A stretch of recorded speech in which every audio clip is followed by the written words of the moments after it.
Infelizmente, essa coisa está latente lá. E nós temos que nos preparar para 2010.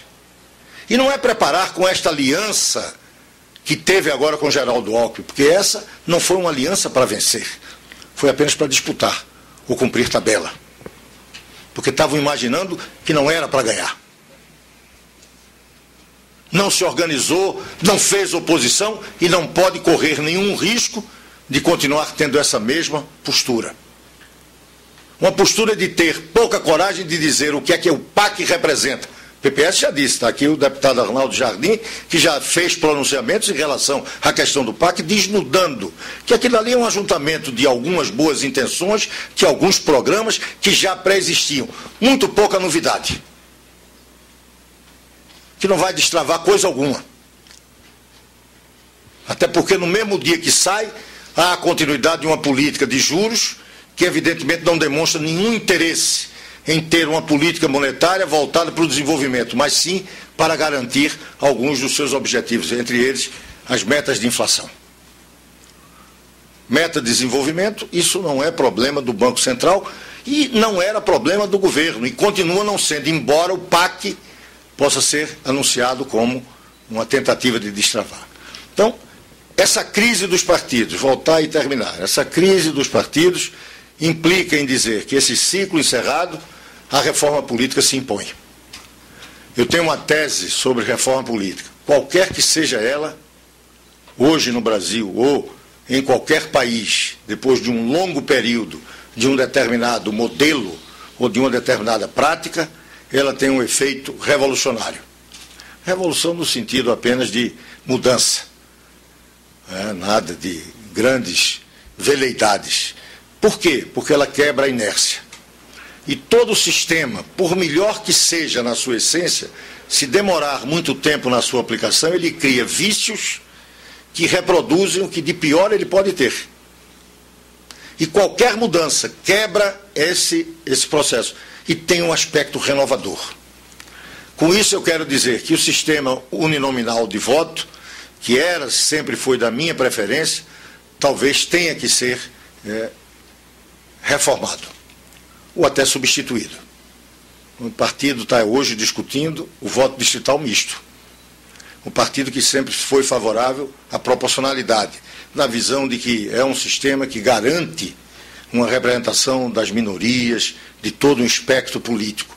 Só que esse sistema está gerando algumas distorções gravíssimas. Que é a eleição de celebridade, que é um voto territorial que não representa nenhuma perspectiva de opinião e uma perda de representação política e de discussão política em prol do mandato como instrumento de negócio, que é o que comumente está se vendo na atividade política. As pessoas não têm mais compromisso. Esse troca-troca não é apenas algo que uma vantagenzinha aqui e ali, não. É da própria essência da representação política. As pessoas estão se elegendo das sucessivos governos de 89 para cá, com o fim do paradigma que o PT representava quando em 2002 chegou ao governo. Eu não falo nem o paradigma da ética, eu falo o paradigma da mudança, que ele trazia e que não se concretizou. E isso ajudou a que todo esse processo tivesse ainda mais uma dinâmica em que expusesse, como está expondo, as suas vísceras. Está aí. Eu não sou pessimista, nunca fui, mas precisamos ter muito cuidado em não ficar pensando que o Congresso renovou-se a ponto de ser melhor do que o outro.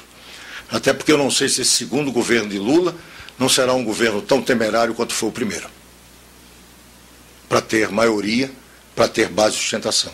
Até porque será muito mais difícil do que foi o primeiro. No primeiro ele passou 2 anos em lua de mel com a sociedade. Ele hoje está referendado por 60% dos votos. Só que, infelizmente, o Brasil continua sendo um país em que a cidadania se expressa com toda força e toda a cidadania nas eleições. Entre uma eleição e outra, a política começa a ser feita pelos setores organizados, pelos setores mais bem informados. E os setores que fundamentalmente deram a vitória a Lula, infelizmente, são setores hoje desarticulados da política. E esses setores articulados com a política, os lobistas, os interesses fundamentais incrustados no Estado, esses, evidentemente, estão em crise também de representação. Essa crise precisa ter encaminhamento. O que nós estamos discutindo é que os partidos políticos, interessante, todos eles, pelo menos os principais partidos ou partidos que, quase todos eles, estão buscando congressos, conferências, estão buscando mudar de nome, mudar de programa, formar outro bloco, fugir da situação de satélite, PSDB, PSB, PCdoB, claramente tentando articular, a partir do episódio Aldo Rebelo, um bloco que fuja da hegemonia do PT. Não é sair do governo, mas é começar, inclusive, a pensar se pode ou não ser alternativa em 2010. Atraíram com isso o PDT, ou seja, há todo um processo de revisão, rearrumação, um nome que se fala muito, refundação. Todos estão demonstrando aí também esse fim de um ciclo, a crise que aí está. Eu quero aqui anunciar que o PPS convocou nesse final de semana uma conferência política, inclusive demos nomes para homenagear um grande intelectual que foi do Partido Comunista Brasileiro a vida toda, toda a sua vida de existência inteligente e de produção, o Caio Prado Júnior, um paulista, um dado interessante. Figura, esse partido realmente foi vanguarda, apesar de todos os seus erros, e cometeram muitos. É dele, com o apoio de Mário Schemberg, outro grande comunista do PCB, do Partido Comunista Brasileiro, pernambucano, orgulho de todos nós. Pois bem, eles foram os autores da lei que hoje é a FAPESP, esse grande instituto de pesquisa da ciência no Brasil. É a criação de Caio Prado Júnior, quando constituinte do PCB em 47, aqui na Assembleia Legislativa de São Paulo. É só para dizer que o partido está antenado, sempre com o futuro.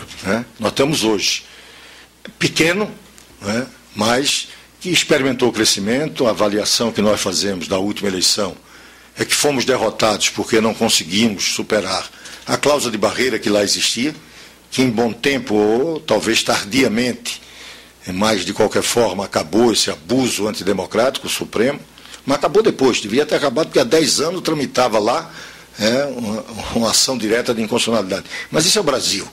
Depois de passar da eleição, quando se aplica integralmente, aí vem o Supremo e diz que é inconstitucional. Aí criou de tal ordem uma conturbação que, se não tivesse havido a cláusula de barreira, o cenário eleitoral de 2006 era diferente. Você veja que absurdo. Quer dizer, o Brasil se organizou para uma eleição em cima de uma cláusula de desempenho que implicava em determinado tipo de coligação para que os partidos, ou pelo menos partidos médios, superassem, porque aquilo era um obstáculo fundamental. Pois bem, você organiza uma eleição com essa institucionalidade e logo depois essa institucionalidade é considerada inconstitucional.